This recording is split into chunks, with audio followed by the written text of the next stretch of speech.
باش لەسەرم پرسە مەرجەکانی ئەمریکا بۆ پشتیوانی هێزە عێراقیەکان من میوانێکم هەیە گابریێل سۆما ئەندامی دەستەی ڕاوێژکاری دۆناڵد ترامپ.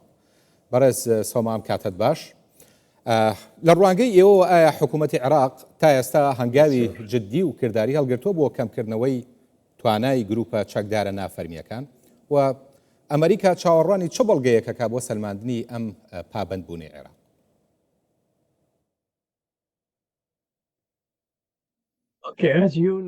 هەروەک دەزانن عێراق چەندین گروپی هەیە کە چەکیان هەیە و ئەمریکاش دژی ئەوەیە، هەر بۆیەش ئەمریکا ڕێگە نادات ئەم گروپانە چەکیان هەبێت خاوەن چەک بن و وەزارەتی دەرەوە و سەرۆکی ئەمریکاش داوا لە عێراق دەکەن چەک لەو گروپانە داماڵن و چەکەکان ڕادستی حکوومەت بکرێن. باش چەند جارێک پێشتریش ئەم داوایی کردووە بەڵام جێبەجێ نەکراوە. ئەم جارە چه هەنگاوێکە گیرێتە بەر بۆەوەی جێبەجێ بکرێت جیا لەم بڕیارانەی دەرکراوە؟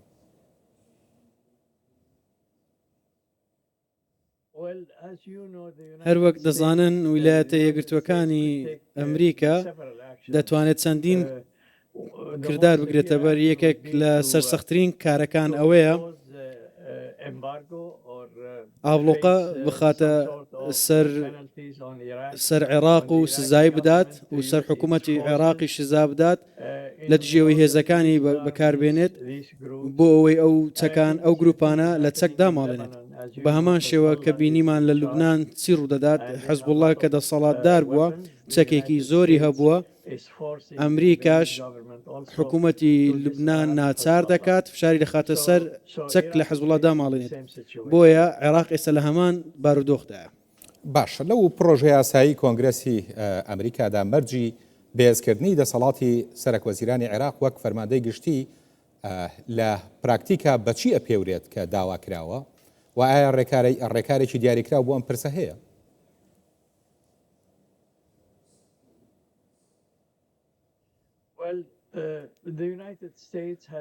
ئەمریکا یارمەتی عێراقی داوە لە ڕووی سەربازیەوە زۆر یارمەتی عێراقی داوە لە ڕووی پێدانی چەک یان هەر شتێک کە عێراق داوای کردبێ لە ڕووی داراییشەوە یارمەتی عێراقی داوە. هەر بۆیە ئەوەی کە ئێمە ناومان لیناوە بەرژەوەندەکانی ئەمریکا لە عێراق، ئەمریکا ئامادەیە بەرژەوەندەکانی خۆی لە عێراق بپارێزێت و دەیەوێت لەگەڵ حکوومەت کێشە دروست نەبێت و لەگەڵ سوپای عێراقیش کێشە دروست نەبێت. ئێمە چەک بە سوپای عێراق دەدەین یا هەر شتێک پێویستیان پێبێ بۆ عێراق بپارێزن لە هەر دەسوەردانێکی گروپی تیرۆریستی یان حکوومەتی وڵاتانی دیکە وەک ئێران و ئەمریکا بەردەوام دەبێت لە یارمەتیدانی عێراق بۆ ئەوەی بەڵێنەکانی خۆی بەجێ بگەینێت. باش لەو پرۆژه یاسایە وەک پێشتریش باسمان کردی ئەمە کۆمەڵێ مەرجی تایە کە چەند مەرجێکە ئەمریکا خستوێتی ڕوو کە بەم مەرجانە بەردەوامە بێت لە هاوکاریکردنی سوپای عێراقی. لە یەکێ لە مەرجەکانە ئەڵێت لێکۆڵینەوە و لێپرسینەوەی لە گروپەکان بکرێت. ئایا واشنگتن چاوەڕوانی لێپرسینەوەی ڕاستەوخۆ و دادگایی هەیە یان تەنها ئەوێت ئەم گروپانە چەککرێن و هەڵبۆشێنرێنەوە؟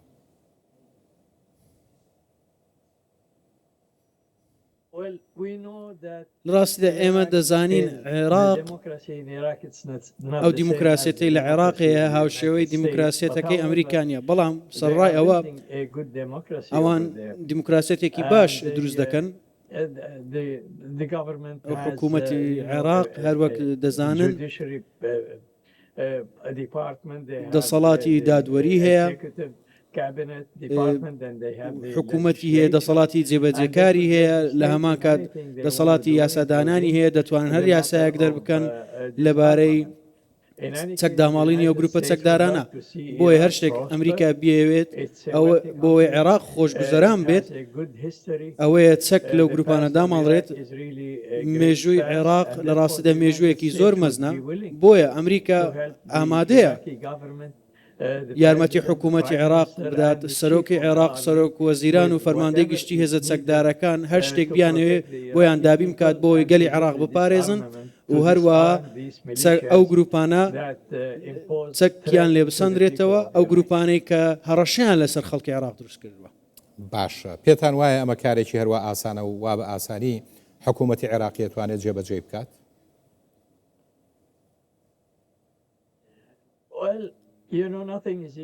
لە ڕاستیدا هیچ شتێک ئاسان نییە، بەڵام دەبێت ڕوبەڕووی کێشەکان ببینەوە. ئەگەر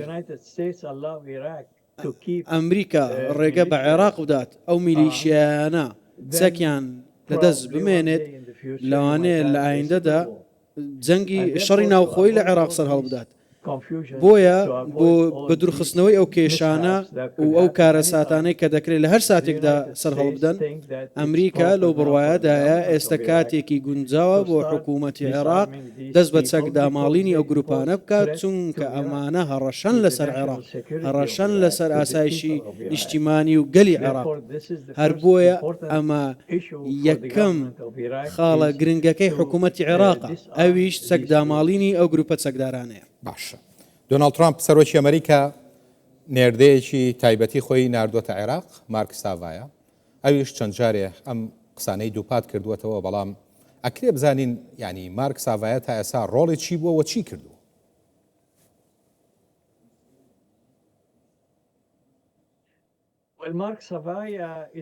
مارک ساڤایە ڕۆڵێکی زۆر گرنگی هەیە، چونکە ئەو تەنیا باڵێزێک نییە، ئەو نوێنەرایەتی سەرۆکی ئەمریکا دەکات.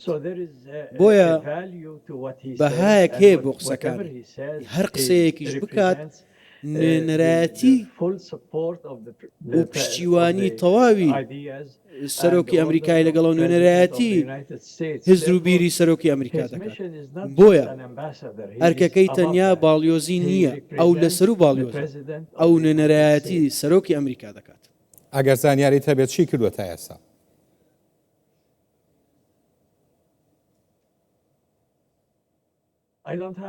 من زانیاریەکەم نییە لە ڕاستیدا، من ئەو پیاوە ناناسم، بەڵام لەوەی خوێندومەتەوە سەرۆکی ئەمریکا متمانەی پێ هەیە و سەرۆکی ئەمریکا هەمیشە بڕیارە ڕاستەکان، بریارە دروستەکان دەردەکات و کەسێکە کە باش دەیناسێت ئەو شارەزای تواناکانی ئەو کەسەیە.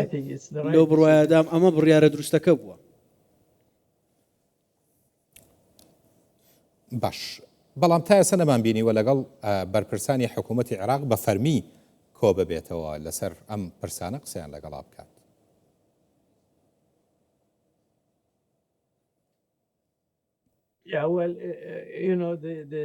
لە ڕاستی دەروەک دەزانن وەزارەتی دەرەوەی ئەمریکا ئەو کێشەیە چارەسەر دەکات، ئەو بابەتێک کە لەگەڵ مارک ساڤایە و هەر کاتێک ئەو ئامادە بێت ئەرکەکانی خۆی بەجێ بگەینێت ئەو کارەی بۆ دەکرێت، بەڵام لە هەمان کاتیشدا ئەو ڕاوێژ بە وەزارەتی دەرەوە دەکات و لەگەڵ کۆشکی سپیش سەبارەت بەو کێشانەی لە دۆخی عێراقدا دروست بوونە لۆ بڕایەدام کارێکی باش دەکات لە نوێنەرایەتیکردنی سەرۆکی ئەمریکا و وەزارەتی دەرەوەی ئەمریکاش.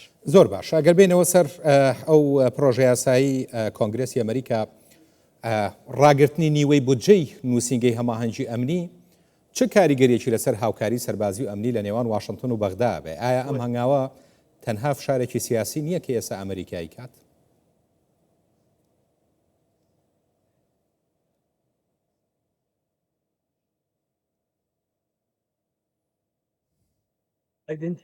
من گوێبیستی پرسیارەکە نەبووم لەبارەی ڕۆڵی کۆنگرێس. پرسیارەکە چی بوو؟ مەبەستمەوە بوو کە ئەم هەنگاوەی کە کۆنگرێس وەکو پرۆژە یاسایە گرتوێتە بەر کە ڕاگررتنی نیوەی بودجەی نووسینگەی هەماهەنگیە، چه کاریگەریەکی لەسەر هاوکاری سەربازی و ئەمنی لە نێوان واشنگتن و بەغدا بێ؟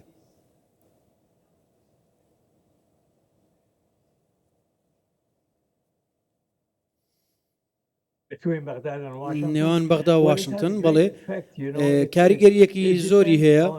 ئەمە دەگەڕێتەوە سەرەوەی لە چ بوارێکدا ئەم پارەدارکردنە کاریگەری لەسەر دروست دەکات ئەگەر پارەدارکردنەکە بۆ زیادکردنی ژمارەی سەربازانی سوپای عێراق ئەو کاتە کاریگەریەکەی زۆرە ئەگەر بۆ بەهێزکردنی حکوومەتی عێراق بێت پارەدارکردنەکە لە سەپانی یاسا لە وڵات ئەمە گرنگە جارێکی تر سەرۆک هەموو ئەو زانیاریانەی هەیە بۆ ئەوەی بڕیار دەربکات نوێنەرەکانی خۆی لە عێراق ڕابسپێرێت بۆ ئەوەی یاسا بەرز ڕابگیرێت و وڵات ڕێک بخرێتەوە عێراق بە زۆر کاتی سەختدا تێپەڕیوە و ئەمریکاش ئامادەیە یارمەتی خەڵکی عێراق بدات لەسەر پێی خۆیان بوەستنەوە و پەیوەندیەکانیان ئاسایی بکەنەوە زۆر باشە پێت وانیە ئەمە یەکەم هەنگاوی کردنی ئەمریکا بێت بۆ فشارخستنە سەر حکوومەتی عێراق بۆ هەڵوەشانەوە و ینی چەکدا ماڵینی گروپە چەکدارەکان لە عێراقا چونکە پێشتر وتمان پێشتر بەس قسەی لەسەرکرا بەڵام ئەم جارە هەنگاوی کردنی گیراوەتەوە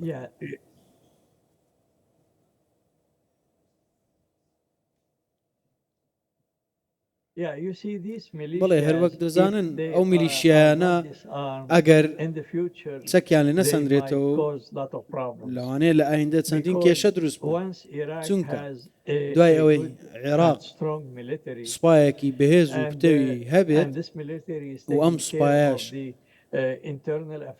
کاروباری ناوخۆی حکوومەتی عێراق بەڕێوە ببات ئەو کاتە پێویست ناکە ئەو میلیشیانە بوونیان هەبێت ئەو میلیشیانی کە ئێستا هەن هۆکاری بوونیان ئەوەیە ئەو کات هیچ خۆشگوزەرانی و ئاشتی و سەقامگیریەک لە عێراق نەبووە بەڵام ئێستا دوای ئەوەی حکوومەت خەریکە پێک دەهێنرێت ئێستا سەرۆکتان هەیە سەرۆک وەزیرانتان هەیە کە خەریکە دەست بەکار دەبێت و لە پەرلەمان نوێنەرتان هەیە لەو بڕوایەدانیم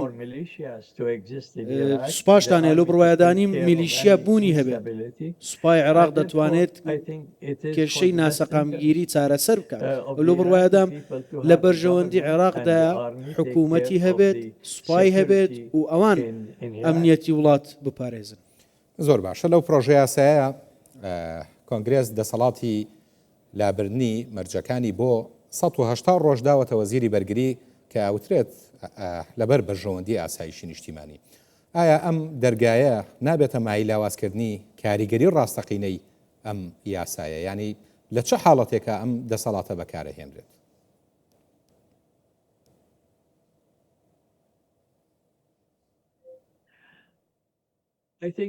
لە بڕوایدام کۆنگرێس زانیاری باشی هەیە لەبارەی ئەو دۆخەی کە لە عێراق دروست بووە و کاتێک بڕیار بدەن پێویستە کاتێک هەبێت هەموو ئەو هاوکاریانە یاخود هەموو ئەو یاسایانە و ئەو گفتوگۆیانە سەبارەت بە پێدانی چەک بە عێراق گەنگەشە بکرێت لەو بڕوایەدام زانیاری پێویستیان هەیە لەو دۆخی کە لە عێراق دەگوزارێت و هەمیشە ڕاوێژ پێکردن هەیە لە نێوان کۆنگرێس و وەزارەتی دەرەوە و کۆشکی سپیل لەلایەک ڕاوێژ بەیەکدی دەکەن و لەلایەکی دیکەشەوە لەگەڵ عێراقیش ئەو کارە دەکەن لە بڕوایەدام هەماهنگیەکی باش هەیە متمانەیەک و ئومێدێکی باش بە حکوومەتی عێراقەیە بە تایبەتی لەگەڵ ئەو سەرۆک وەزیرانە لەو بڕوایەدام ئەمریکا دەیەوێت خولێکی دیکەش ببێتەوە سەرۆک وەزیران بۆی جارێکی دیکە ببێتەوە سەرۆک وەزیرانی عێراق نازانین چی ڕوودەدات بەڵام لەگەڵ هەموو ئەو دۆخەی کە هەیە حکوومەتی ئەمریکا ئامادەیە یارمەتی خەڵکی عێراق بدات تا ئەو ڕادەی کە لەتوانای دابێت باشە گابریێل سۆما ئەندامی دەستەی ڕاوێژکاری دۆناڵد ترامپ لە نیو جێرسیەوە لەگەڵمان بۆی سپاس بۆ بەڕێستە